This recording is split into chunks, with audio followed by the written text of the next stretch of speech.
Habits and Monets, and my name is Where My Belief, owner and founder of Fab Aim Edits, Fabulous Aim, Fade Productions, and Fab's Fashion. As we get ready to go into Shabbat, I know we'll all have our lessons and things like that, and I think Shabbat is a great time to read. Right now, I'm on this book called The Religious Instructions to the Negroes in the United States. It's like a letter, or it's like a lot of letters basically written from different slave masters, church holders to other dioceses and denominations and things like that. But the importance of that book to me is really seeing the economic construct and social construct that they built and tried to trap us in. But the thing is, with that book, they already saw the potential of the minds that we had.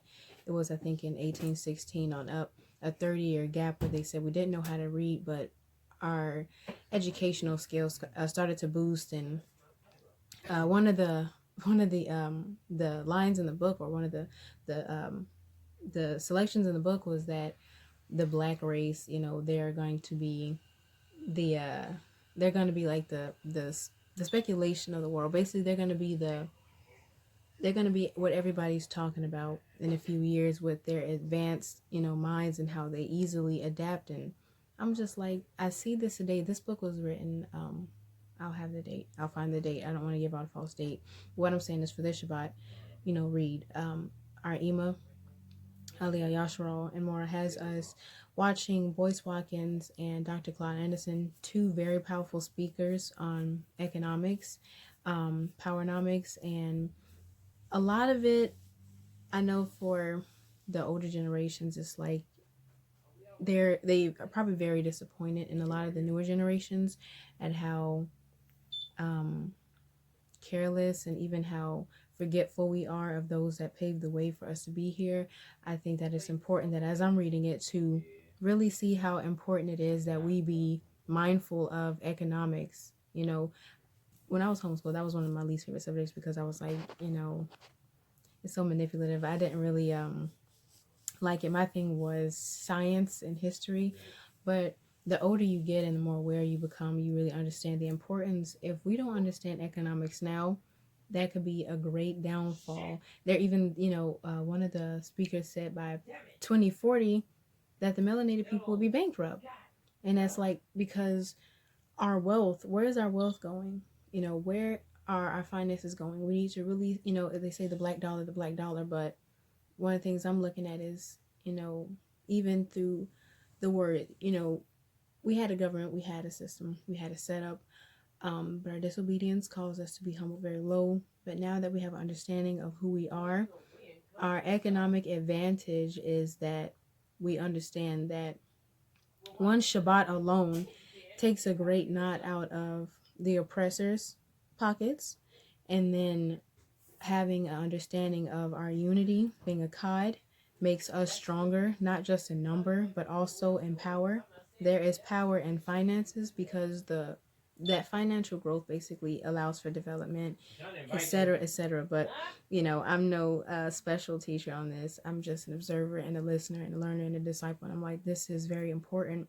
I really hope that the generation that I'm in really understands that we have a disadvantage in the economic system if we are only always giving out to the non-melanated communities, stores. It doesn't, anything that does not support our people and that does not circulate and generate to our wealth is still making us even more bankrupt. So that's something I've been thinking about, praying about. We've been listening to Amora has us really watching these two and listening to the lectures that they have, and really not letting their hard work be in vain. I wouldn't want all the work and even the awareness that Dr. Claude Anderson has to be neglected, especially by those call themselves Hebrews. We understand first and foremost that the system is wicked, so we have to be wise enough to understand that we can apply this. Like I said, their work should not be in vain, because we do not do ourselves, our people, and even you who are our power a service by constantly feeding into something that perpetuates wickedness. We even understand our taxes go to public libraries. I believe they go to the jails. They go to something else. But we understand what we can do, what difference we can make, and that's basically putting back into Hebrew business. You can start by supporting a Hebrew business. If you've never done it, do so. It only starts by, the smallest gesture of change, and from there, the greater change come on. But this one is somebody's word, my belief. Shalom and Ahab, and have a great Shabbat. Rest, read, and be empowered.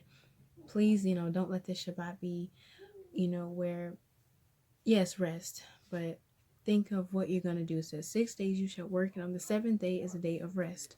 That means all these days that we are taking to think, they are enough to, when it comes down to Shabbat, rest of mind. And after that, to get back to work. We don't have time to be lazy. I've even, I select in areas, but I'm like, no, it's time to get on the ball and really get aware and do what I'm supposed to do. So shalom and ahab, and thank you for watching.